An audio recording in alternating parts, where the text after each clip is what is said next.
सभी साथियों को नमस्कार। मैं आपका दोस्त सुनील कालवा एक बार फिर हाजिर हूं आप सभी के सामने एक नई क्लास लेकर। साथियों, DSSB ड्राइंग टीचर की टेस्ट सीरीज़ हमने शुरू कर रखी है। आज हम 13वीं क्लास लेकर आए हैं। इसके अंदर महत्वपूर्ण 100 प्रश्न होंगे और साथ में आपके लिए मैं कुछ नया करने जा रहा हूँ। मेरा टेलीग्राम चैनल है, श्री आर्ट एजुकेशन के नाम से ही टेलीग्राम चैनल है। उसके ऊपर मैं गूगल फॉर्म के माध्यम से आप सभी का टेस्ट लूँगा। इसमें एक टेस्ट मैंने अभी डाला था और मैं कुछ बच्चों का वह ओपन नहीं हो पाया, तो कुछ मेरी गलती की वजह से कहीं गड़बड़ हुई है, तो मैं कुछ प्रयोग कर रहा था। तो कल परसों तक आपको टेस्ट सीरीज़ लगातार टेस्ट उपलब्ध हो जाएंगी। तो प्लीज़ आपसे अनुरोध है कि आप उस टेलीग्राम चैनल को ज्वाइन कर लें ताकि आप भी उस टेस्ट को देकर अपनी तैयारी को परख सकें। तो चलो चलते हैं आज सीधे अपनी क्लास पर। ज़्यादा वक्त ख़राब मैं आपका नहीं करूँगा, हमेशा की तरह टू द पॉइंट ही प्रश्नों को लेकर चलेंगे।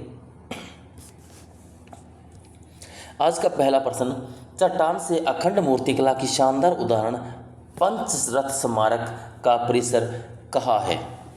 परिसर कहाँ है? महाबलीपुरम, कंद्रिया महादेव मंदिर, एलोरा मंदिर या देवगढ़ मंदिर। तो ये आपके पंचरथ स्मारक के जो मंदिर है वह आपके महाबलीपुरम में बने हुए हैं। भारतीय मूर्तिकला में संरक्षक आकृतियों के रूप में जानी जाती है। संरक्षक आकृति है उनके रूप में भारतीय मूर्तिकला में किसको जानते हैं? तो दिक्पाल को जाना जाता है। दिक्पाल या द्विकपाल जो नाम है उनको संरक्षक के रूप में जाना जाता है। पत्थर में बुद्ध की पहली छवि किस कला के रूप में दृष्टिगत होती है? पत्थर में बुद्ध की पहली छवि यानी महात्मा बुद्ध की जो मूर्ति बनने शुरू हुई थी, तो सबसे पहले पत्थर में आपको कहाँ पर देखने को मिलती है? बुद्ध की जो कथाओं के अंदर चित्रण तो काफ़ी समय से पहले के मिलते आ रहे हैं, लेकिन उनके कभी चित्र नहीं मिले। उससे पहले क्या हुआ था कि उनके प्रतीक रूप ही अंकित किए जा रहे थे। तो लेकिन मथुरा कला के अंदर सबसे पहले उनके मूर्ति शिल्प बनाए जाते हैं, जहाँ पर प्रतीकों का इस्तेमाल ना होकर बुद्ध की छवि अंकित की जाती है। तो ऑप्शन नंबर बी आपका सही उत्तर होगा। जैन तीर्थंकर जिनकी संगमरमर से बनी मूर्ति विमल शाही मंदिर के गर्भगृह में स्थापित है, किसकी मूर्ति है जो कि संगमरमर से बनी हुई है? तो वह आपके आदिनाथ या ऋषभदेव की मूर्ति है। शिव नटराज उमा पार्वती कांस्य पर मूर्ति शिल्प संबंधित है। तो शिव नटराज की और उमा पार्वती की जो कांस्य की मूर्ति है वह किस से संबंधित है? तो वह आपकी चोलकालीन से है, संबंधित है। बूंदी शैली का प्रसिद्ध चित्र राजा अनिरुद्ध सिंह हाड़ा कहाँ पर संग्रहित है? तो ये चित्र आपका राष्ट्रीय संग्रहालय नई दिल्ली में संग्रहित है। दशावतार मंदिर किस राजवंश ने बनवाया था? दशावतार मंदिर जो है आपका गुप्त राजवंश ने बनवाया था। गर्भगृह का क्या अर्थ है? गर्भगृह जो है इसका क्या अर्थ है? तो गर्भगृह का अर्थ है गर्भगृह। किस सम्राट ने कुतुब मीनार को पूरा किया और उसमें 3 कोषागार जोड़े थे? तो वो सम्राट आपके इल्तुतमिश थे।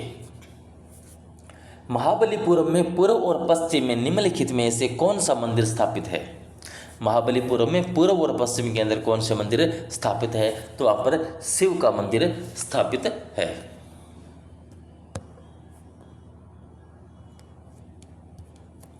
दक्षिण भारतीय स्थापत्य शैली किस नाम से जानी जाती है?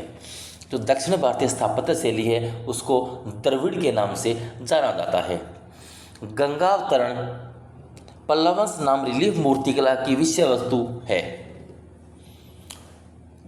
तो पल्लवंश की जो गंगावतरण है पल्लवंश के समय बनी हुई है, उसका विषय वस्तु क्या है? तो उसके अंदर क्या दिखाया गया है? तो वहाँ पर आप भगीरथ की तपस्या को दिखाया गया है।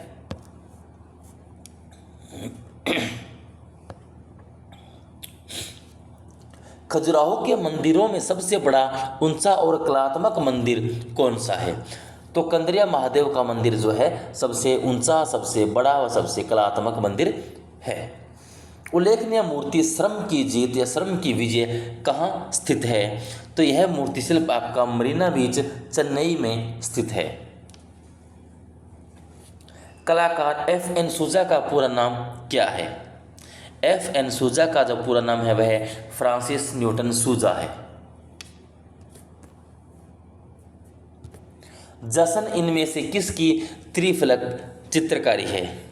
जो जश्न है वह आपकी तैयब मेहता की चित्रकारी है। कलाकारों के संरक्षण का समय बीत चुका है, अब उन्हें अपने आप को प्रतिष्ठित करना चाहिए। यह वाक्य किसने कहा है? तो यह वाक्य के हेबर ने कहा है। शांति निकेतन में हिंदी भवन में प्रसिद्ध भित्ति चित्र मध्ययुगीन संत को किसने चित्रित किया था? तो ये कार्य विनोद बिहारी मुखर्जी के द्वारा किया जाता है। चित्रकारों के बड़ौदा समूह के संस्थापक कौन हैं? तो बड़ौदा समूह के जो संस्थापक है माने जाते हैं वह आपके N.S. बेंद्रे हैं। निम्नलिखित में से कौन सी विशेषता बंगाल स्कूल में लघु चित्रों से संबंधित नहीं है? तो आपके ग्रीस रोमन कला का जो प्रतिबिंब आपको बंगाल स्कूल में देखने को नहीं मिलता, और सभी जो विशेषताएं हैं बंगाल स्कूल में देखने को मिलती है। राधिका को किसने चित्रित किया था? राधिका जो है चित्रित करने वाले व्यक्ति आपके M.A.R. चुगताई।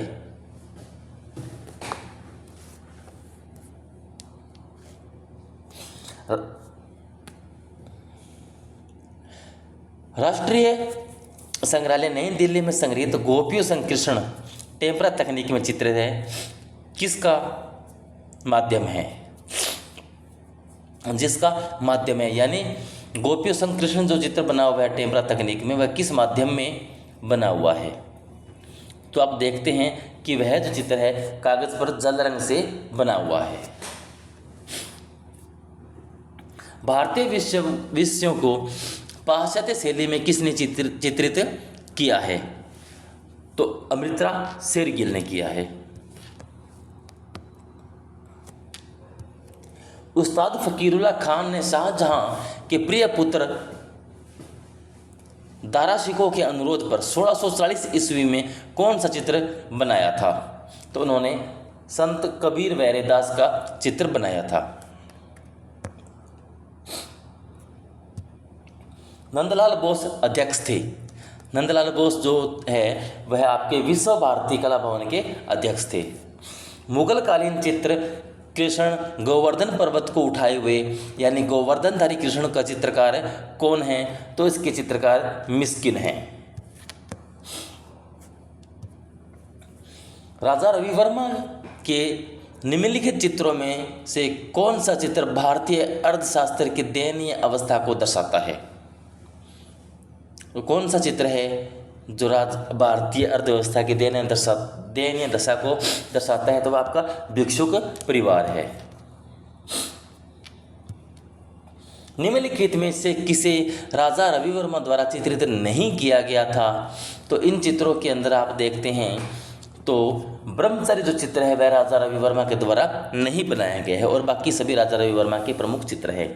दमयंती चित्रकला का चित्रकार कौन है? तो राजा रवि वर्मा है।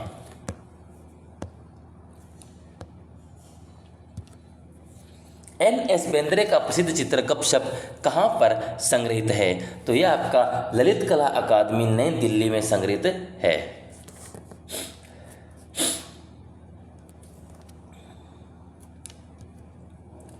विदेशी चित्रण पद्धति के प्रथम भारतीय चित्रकार कौन थे? तो आप देखेंगे कि राजा रवि वर्मा ही प्रथम भारतीय चित्रकार थे। N.S. बेंद्रे के चित्र गपशप में 3 बालाओं को किन रंगों के वस्त्र धारण किए हुए दिखाया गया है? तो उनको काला व पीले रंग के वस्त्रों के अंदर दिखाया गया है। गुलाम रसूल संतोष ने 1989 ईस्वी में बिना शीर्षकों के चित्रित चित्र जो राष्ट्रीय आधुनिक कला संग्रहालय नई दिल्ली में संग्रहित है का माध्यम क्या है? तो उनका माध्यम कैनवास पर तेल रंगों से बनाए गए हैं। भारत में कैनवास पर तेल चित्रण की शुरुआत करने वाले प्रथम भारतीय चित्रकार माने जाते हैं, तो वो आपके राजा रवि वर्मा हैं।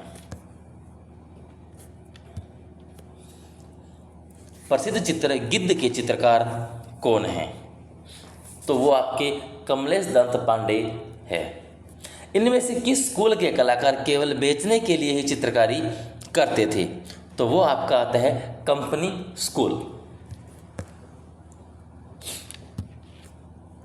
शब्द और प्रतीक नामक चित्र के रचनाकार है? तो आपके केसीएस पनिकार जो है इस चित्र के रचनाकार हैं। गीत गोविंद के चित्र किस शैली में बने हुए हैं? तो गीत गोविंद के चित्र आपको बसोली शैली के अंदर देखने को मिलते हैं। कांगड़ा शैली के चित्रों में मुख्य चित्रण हैं। कांगड़ा शैली के अंदर राधा कृष्ण के प्रेम का जो चित्रण है वह मुख्य शैली में मुख्य रूप से चित्रण है। कांगड़ा शैली के अंदर राधा कृष्ण के प्रेम का जो चित्रण हुआ है वह मुख्य रूप से हुआ है। और प्रश्न में इंपॉर्टेंट इस तरह से प्रश्न आते हैं, राजस्थानी शैली से संबंधित और या पहाड़ी शैली से संबंधित जो प्रश्न होते हैं इस तरह थोड़ा कन्फ्यूज में आपको लाते हैं।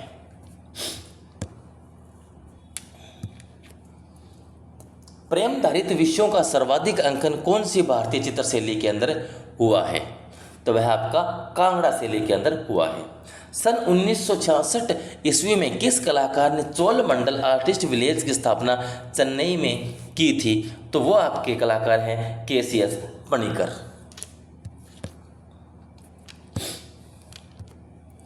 प्रसिद्ध छापा चित्र भंवर की रचना किसके द्वारा की जाती है? तो कृष्णा रेड्डी के द्वारा की जाती है। कांगड़ा शैली के संस्थापक का नाम क्या है? तो कांगड़ा शैली के संस्थापक आपके राजा संसार चंद्र है। कौन से स्कूल की विशेषता देवताओं और देवियों का चित्रण है? कौन से स्कूल की विशेषता देवताओं और देवियों का चित्रण है? तो वह है पहाड़ी स्कूल। नायक नायिका भेद चित्रण किस शैली में हुआ है? तो नायक नायिका भेद का चित्रण सबसे अधिक पहाड़ी शैली के अंदर हुआ है। किस शहर को नीली पोट्री के लिए जाना जाता है? तो वह आपका जयपुर शहर को जाना जाता है। जयपुर शैली का प्रसिद्ध आदमकद व्यक्ति चित्रों का चित्रकार कौन था? तो आपकी साहिबुद्दीन आदमकद चित्रों के लिए जाने जाते हैं। हाड़ा राजाओं की राजधानी रही है? तो हाड़ा राजाओं की राजधानी बूंदी रही है। 18वीं शताब्दी के उत्तरार्ध की हंटिंग द वाइल्ड बोर यानी जंगली सुअर का शिकार शीर्षक पेंटिंग का संबंध किस चित्रकला शैली से है? तो वो आपका बूंदी शैली से है।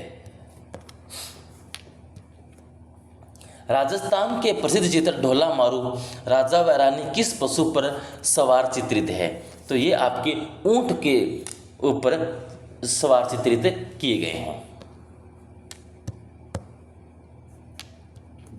ऊपरी हवा के सिद्ध लोग नामक चित्र के चित्रकार कौन है? नाम बताना है आपको।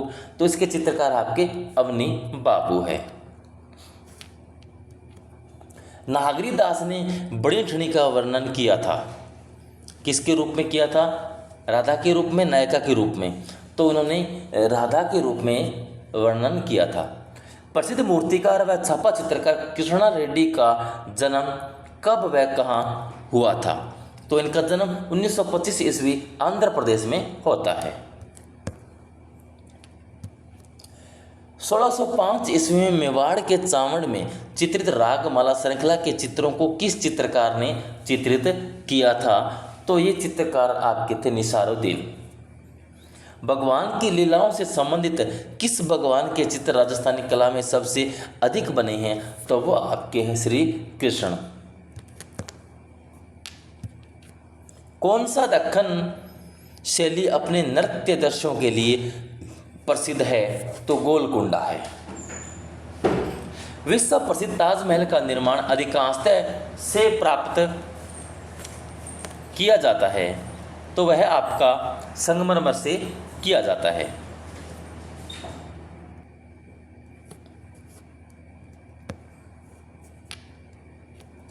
लाल किले का निर्माण किसने करवाया था?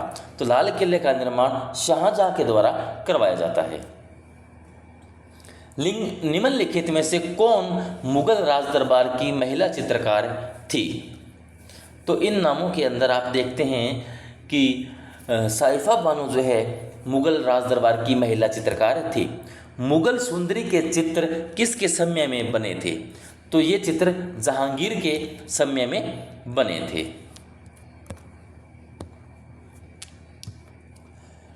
प्रसिद्ध छापा चित्रों दीवारों से सरोकार किसकी कृति है? तो ये चित्र आपका अनुपम सूद का है। निम्नलिखित में से कौन जहांगीर के दरबार का चित्रकार नहीं है? तो बसावन जो है जहांगीर के समय का चित्रकार नहीं है। प्रसिद्ध चित्रित पांडुलिपि या पुस्तक जो है दास्तान ए अमीर हमजा, जिसे सामान्यतः हमजानामा के नाम से जाना जाता है, कि अधिकांश भाग को किस मुगल शहंशाह के संरक्षण में चित्रित किया गया था? तो वो थे आपके अकबर। अकबर के समय तैयार की गई बाबरनामा की एक प्रति सुरक्षित है। तो एक प्रति यहाँ से इन जो नाम दिए गए हैं किस संग्रहालय के अंदर संग्रहित है? तो वो आपकी राष्ट्रीय संग्रहालय नई दिल्ली में संग्रहित है। मुगल चित्रकला में हिंदू विषयों का पोषक कौन था? तो वो आपके अकबर थे। चित्रकार दशवंत मुगल वंश के किस समय से संबंध है? दशवंत जो है किसके समय में कार्यरत थे? तो वह अकबर के समय में कार्यरत थे। फतेहपुर सीकरी अवस्थित ऐतिहासिक स्मारक है। जो फतेहपुर सीकरी है वह किसका ऐतिहासिक स्मारक है? फतेहपुर सीकरी के अंदर कौन सा ऐतिहासिक स्मारक है ये देखना है आपको। झूलती मीनार, हवा महल, बुलंद दरवाज़ा या पंचमहल? तो आप देखते हैं कि जो हवा महल है, नहीं, हवा महल नहीं हो सकता। इसका जो बुलंद दरवाज़ा है वह फतेहपुर सीकरी में है। फतेहपुर सीकरी अवस्थित ऐतिहासिक स्मारक है। पंचमहल और हवा महल, इसके अंदर हवा महल तो नहीं हो सकता, पंचमहल भी नहीं, झूलती मीनार भी नहीं। जो बुलंद दरवाज़ा है वही आपका सही उत्तर होगा।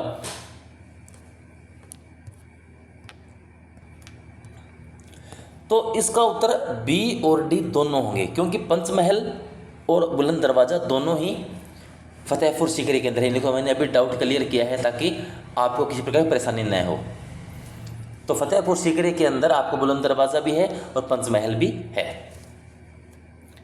अच्छा, प्रश्न मैंने पूरा पढ़ा ही नहीं, नीचे तक है प्रश्न भाई, नीचे तक प्रश्न दिया गया है कि निम्न विकल्प सर्वाधिक उपयुक्त उत्तर चुनिए। तो यहाँ पर आपको जो उत्तर कहाँ मिल रहा है? अब केवल बी और डी, ये देखिए बी और डी, यानी ये वाला। मैंने सोचा ऊपर इतना ही प्रश्न है, नीचे तक है पूरा प्रश्न, तो यानी बी और डी। तो बुलंद दरवाज़ा व पंचमहल दोनों के दोनों आपके फतेहपुर सीकरी में स्थित है। चित्रित ग्रंथ तोतीनामा की विषय वस्तु है। तो यह तोते की एक प्रेम कथा पर आधारित ग्रंथ है। किस मुगल शहंशाह के काल में मुगल लघु चित्र शैली छिन्न भिन्न हो गई थी? तो वह आपकी हो जाती है औरंगजेब के काल से स्टार्ट हो जाता है इसका जो कार्यक्रम है। तो औरंगजेब ही सही उत्तर माना जाएगा। औरंगजेब के समय में लघु चित्रकला मुगल शैली जो है छिन्न भिन्न या समाप्त होने के कगार पर बिल्कुल पहुंच जाती है।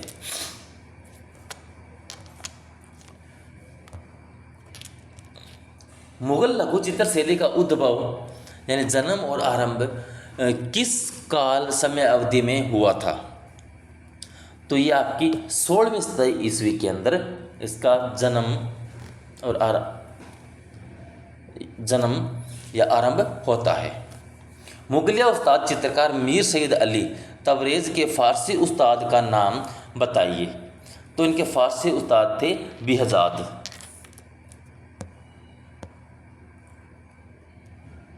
किस अवधि की पेंटिंग चित्रकला में पहली बार फूल, पत्तियों और पौधों को चित्रित किया गया था? तो वो आपका है मुगल सल्तनत के समय में। बुद्ध धर्म का कौन सा वर्ग बुद्ध को किसी भगवान के बजाय एक मानव के रूप में देखता है जिसने मोक्ष का तरीका खोजा था? तो वो आपके आते हैं हीनयान। सितनवासन का गुफा मंदिर निम्नलिखित धर्मों में से एक को समर्पित था। दिए गए विकल्पों में से उसकी पहचान करें। तो सितनवासन जो आपका जैन धर्म को समर्पित है। दशावतार गुफा मंदिर कहाँ स्थित है? दशावतार गुफा मंदिर आपकी एल्लोरा में स्थित है। अजंता की चित्रकला किस काल से संबंधित है? तो अजंता की चित्रकला आपकी सातवाहन व गुप्त काल से संबंधित है। अजंता गुफाओं में गुफा संख्या में फाइटिंग बुल विषय पर चित्रकारी की गई है। यानी कौन सी गुफा के अंदर फाइटिंग बुल यानी बैलों की लड़ाई चित्र देखने को मिलता है? तो बैलों की लड़ाई आपकी गुफा संख्या 1 में देखने को मिलता है। प्रसिद्ध कलाकार अनुपम सूद का जन्म कब और कहाँ हुआ था? तो अनुपम सूद का जन्म 1944 ईस्वी पंजाब में होता है। आदम और ईव तथा पुरुष और प्रकृति किस कलाकार की रचना है? तो ये रचना आपकी अनुपम सूद की है।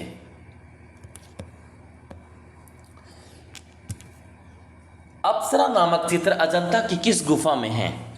अप्सरा नामक चित्र जो है अजंता की गुफा संख्या 17 के अंदर चित्रित है। अजंता गुफा विषयों को कितने भागों में बांटा गया है? तो अजंता के जो विषय है विषयों को कितने भागों में बांटा गया है? तो 3 भागों में उनको बांटा गया है।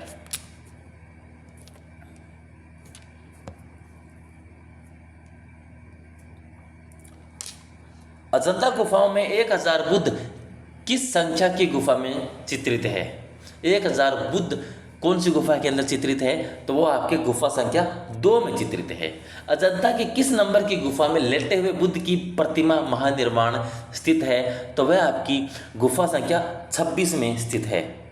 गुफा संख्या 26 में। आप ध्यान रखें, गुफा संख्या कि जब बात आती है कि कितने गुफाओं में चित्र बने हैं तो 6 गुफाएं हैं। एक तो उसके अंदर नाम आता है 1, 2, 9, 10, 16, 17। तो इन 6 गुफाएं पूर्ण रूप से चित्रित है, लेकिन 26वीं गुफा के अंदर मूर्ति मिली है। इसलिए प्रश्न पूछा है सबसे अधिक चित्रित गुफाएं कौन सी है? तो वो 6 का नाम आता है। और जब मूर्ति से पूछा जाता है तब गुफा संख्या 26 का नाम आता है।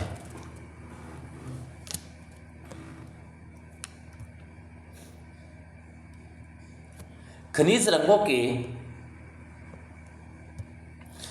रंगों के बंधक में मिला होता है। तो खनिज रंगों के बंधक में प्राकृतिक गोंद मिला होता है। चित्रकार अनुपम सूद को कला क्षेत्र में 1975 ईस्वी में राष्ट्रपति द्वारा किस सम्मान से सम्मानित किया गया था? तो वो सोने की पट्टिका पुरस्कार के रूप में दी जाती है। मारविजय की मूर्ति अजंता की किस गुफा में है? मारविजय की मूर्ति जो है अजंता की गुफा संख्या 26 में स्थित है। गुप्त सिक्कों का पहला संग्रह कहाँ पाया गया था? तो गुप्त सिक्कों का पहला संग्रह आपका कहाँ पाया जाता है? तो वो आपका काली घाट में पाया जाता है। गंगा के किनारे मौर्य द्वारा निर्मित विशाल लकड़ी का किला कहाँ स्थित है? तो वह आपका बिहार के अंदर स्थित है।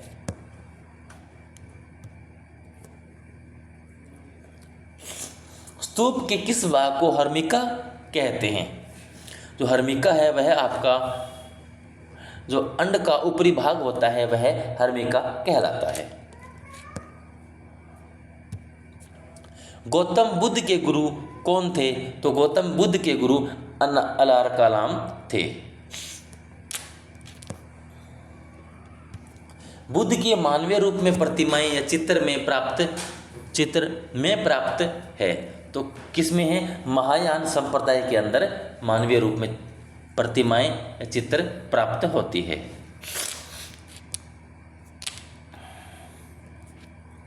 दक्षिण भारत में उत्कृष्ट बौद्ध स्तूप निम्नलिखित में से किस स्थान पर स्थित है? तो दक्षिण भारत के अंदर आप देखते हैं अमरावती के अंदर आपको उत्कृष्ट बौद्ध स्तूप देखने को मिलते हैं। मोहनजोदड़ो शब्द का अर्थ क्या है? जो मोहनजोदड़ो शब्द का अर्थ क्या है? तो इसको आप कहते हैं मृतकों का टीला या मृतकों का स्थान। सिंधु सभ्यता का प्रसिद्ध स्नानागार कहाँ से मिला है? तो वह आपका मोहनजोदड़ो से मिला है। ईंटों से निर्मित विशाल स्नानागार कहाँ पाया गया है? ईंटों से निर्मित विशाल स्नानागार कहाँ पाया गया है? तो वह भी आपका मोहनजोदड़ो से प्राप्त हुआ है। नर्तक पुरुष जो दाएं पैर पर खड़ा है किससे संबंधित है? तो वह आपका हड़प्पा सभ्यता से संबंधित है। कालीबंगा का अर्थ क्या है? तो कालीबंगा का अर्थ है काली चूड़ियाँ।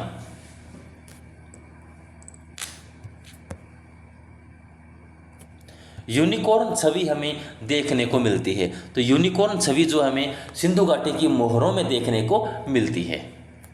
लोथल किस रूप में प्रसिद्ध है?